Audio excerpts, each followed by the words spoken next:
নমস্কার, আমি ডক্টর অমিত ভৌমিক। আমি heading the department of emergency medicine, Dishan hospital and heart institute, Kolkata. 3 দিন ব্যাপী একটা আমেরিকান হার্ট অ্যাসোসিয়েশন দ্বারা অ্যাফিলিয়েটেড একটা কোর্স। প্রথম দিন বেসিক লাইফ সাপোর্ট এবং নেক্সট 2 দিন আমরা অ্যাডভান্স কার্ডিয়াক লাইফ সাপোর্ট শেখানো হয়। সেখানে হার্ট যখন বন্ধ হয়ে যায় তখন বাকি হার্ট এবং লাংস বন্ধ হয়ে গেলে তখন যখন ব্রেনে অক্সিজেন পৌঁছতে পারে না তখন পেশেন্ট হার্ট অ্যাটাকে মারা যাচ্ছে। তার কারণগুলো কি এবং সেটাকে কিভাবে কি স্টেপস ফলো করলে আমরা সেই পেশেন্টটা বা সেই পার্সনকে বাঁচাতে পারবো সেগুলো এখানে শেখানো হয়। তার সঙ্গে হার্ট অ্যাটাক বলুন, ব্রেন স্ট্রোক বলুন, ইনফ্যান্ট বা বাচ্চাদের যখন কার্ডিয়াক অ্যারেস্ট হচ্ছে বা রেসপিরেটরি অ্যারেস্ট হচ্ছে তখন কি করতে হবে, কোনো ফরেন বডির লজ হয়ে গেলে তখন কি করতে হবে, এই সমস্ত জিনিসগুলোর ক্লাস নেওয়া হয় এবং hands on training followed by পরীক্ষা।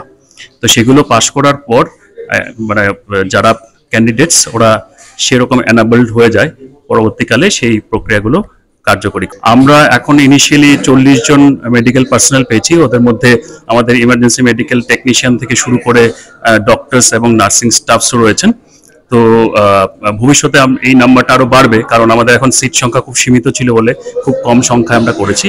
বাট আরো অনেক রয়েছে যারা নাকি ইন্টারেস্টেড এবং আমরা করাবো সেটা। এখানে আমাদের সিমুলেটার্স রয়েছে, যেখানে ইসিজি থেকে শুরু করে বিভিন্ন ডিভাইসেস রয়েছে, বিভিন্ন মেডিকেল ম্যানিকিনস রয়েছে, পুতুলগুলো যেগুলো খুবই ওয়েল ইকুইপড এবং সেন্সর সহ আপনি ঠিক করে সিপিআর বা কার্ডিওপালমোনারি রিসাসিটেশন এই জিনিসগুলো করতে পারছেন কিনা সেটা ওই সেন্সরগুলো বলে দিচ্ছে প্রপার ওয়েতে। কারণ খুব কম সময়ের জন্য আমরা যখন কার্ডিয়াক অ্যারেস্ট বা হার্ট অ্যাটাক হচ্ছে তখন আমরা খুব কম সময় পাই যে ব্রেনে রক্ত সঞ্চালন যেন চালু করতে পারি আবার নতুন করে। তো সেটার জন্য প্রপার ওয়েতে স্টেপ ওয়াইজ ম্যানারে আমাদের এই জিনিসগুলো করতে হয় বা শেখাতে হয়। তো এই কোর্সগুলো করার পর অটোমেটিক্যালি যারা করছে ওরা শিখে যায় এবং আমরা নিজেরাও দেখেছি যে পার্সেন্টেজ অফ সার্ভাইভেবিলিটি অনেকটাই বেড়ে যায়। কোর্সের একদম সর্বপ্রথম যেটা শেখানো হচ্ছে সেটা হচ্ছে সিপিআর বা কার্ডিওপালমোনারি রিসাসিটেশন। তো এছাড়া আরো অনেক কিছু শেখানো হয়, বাট বেসিক যেটা আমরা শুরু করি এই সিপিআর দেওয়া থেকে। যেমন এটা যদি আপনি ধরে নিন যে একজন আনরেসপন্সিভ পার্সন, তাহলে ওনাকে কি করে আমরা চেস্ট কম্প্রেশন দেব। চেস্ট কম্প্রেশন মিনস আমরা হৃৎপিণ্ডের কাজটাকে আর্টিফিশিয়ালি বা বাইরের থেকে করার চেষ্টা করছি। হৃৎপিণ্ড একবার কম্প্রেস করছে, একবার রিল্যাক্স করছে, সেটা আমরা চেস্ট কম্প্রেশন দিয়ে এটাকে আবার পুনরায় উজ্জীবিত করার চেষ্টা করব। এবং যদি লাংস বা ফুসফুসের কাজ বন্ধ হয়ে যায়, সেটা হার্টের বন্ধ সঙ্গে ফুসফুস বন্ধ হতে পারে দুটো, অথবা হার্ট কাজ করছে কিন্তু ফুসফুস কাজ করছে না বা আমাদের রেসপিরেশন বন্ধ হয়ে গেছে, সেটা হলেও সেই ব্যাপারে আমরা কয়েকটা স্টেপস আছে যেগুলো করে আমরা আবার সেই পার্সনকে পুনরায় উজ্জীবিত করতে পারি। তো ইনিশিয়ালি আমি জাস্ট আপনাদের দেখিয়ে দেবো কীভাবে চেস্ট কম্প্রেশন দেওয়া হয় এবং তার সঙ্গে কী করে ব্রিদিং পার্টটা আমরা কেয়ার নিচ্ছি।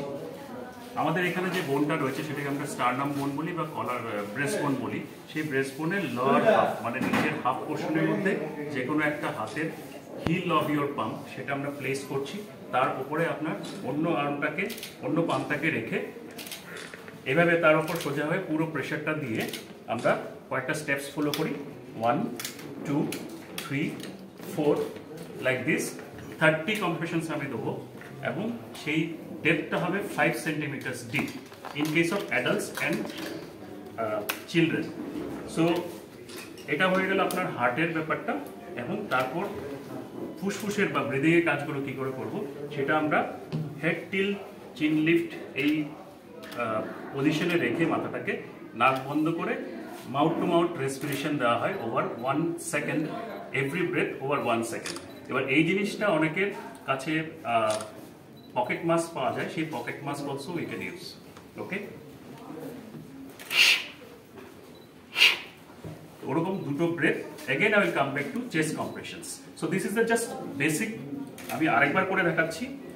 1 2 3 4 5 6 অন করে 30 and then নাক বন্ধ করে হেড টিল চিন লিফট আমি দুটো ব্রেথ দিচ্ছি।